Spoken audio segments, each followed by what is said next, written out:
ne peux m'empêcher de me poser des questions.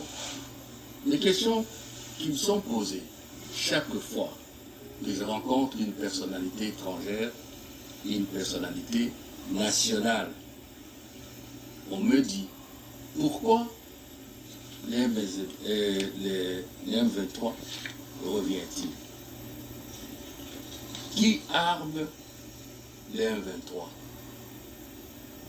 D'où tire les M23 l'armement lourd et les hommes de troupes aussi aguerris pour attaquer non seulement les FARDC, mais aussi les troupes internationales des Nations Unies, comme pour défier la communauté internationale. Que cherche cette force négative au mode opératoire terroriste? Pourquoi seulement en ce moment où le processus de Nairobi prend de l'envol et le peuple congolais se prépare à accueillir le Saint-Père, le pape François, dont la visite est attendue aussi à Goma et à Kibumba, où se trouve maintenant l'M23, que l'M23 surgit pour créer l'insécurité, la terreur et la désolation au leur vivre.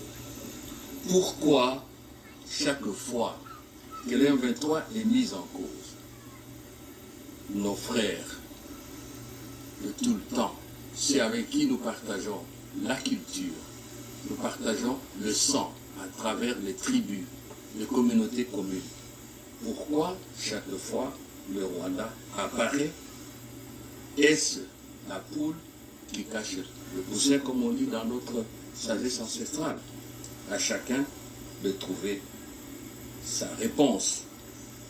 Quant à nous, en vérité, l'attitude du M23 et de ses parrains ne vise autre chose qu'à maintenir la RDC dans l'instabilité et à torpiller les efforts de la communauté de l'Afrique de l'Est, ainsi que la mise en œuvre du plan de Nairobi. L'attitude est motivée aussi du fait qu'il faut trouver au M23 un espace de négociation propre à lui. Un espace qui nous amènerait aux vieilles recettes, mixage, intégration, brassage, des places au gouvernement dans les provinces. Laissez-moi vous dire, Madame la Présidente, Mesdames et Messieurs les ambassadeurs, qu'il n'en sera plus question en RDC. Le président Tshisekedi, le Parlement national, le gouvernement national, l'ensemble du peuple congolais, nous ne voulons plus de ces recettes-là qu'on applique depuis 28 ans. C'est depuis 28 ans que nous sommes dans cette crise. Il ne sera plus question de brassage. Il ne sera plus question de donner des positionnements politiques sans passer par des procédures démocratiques.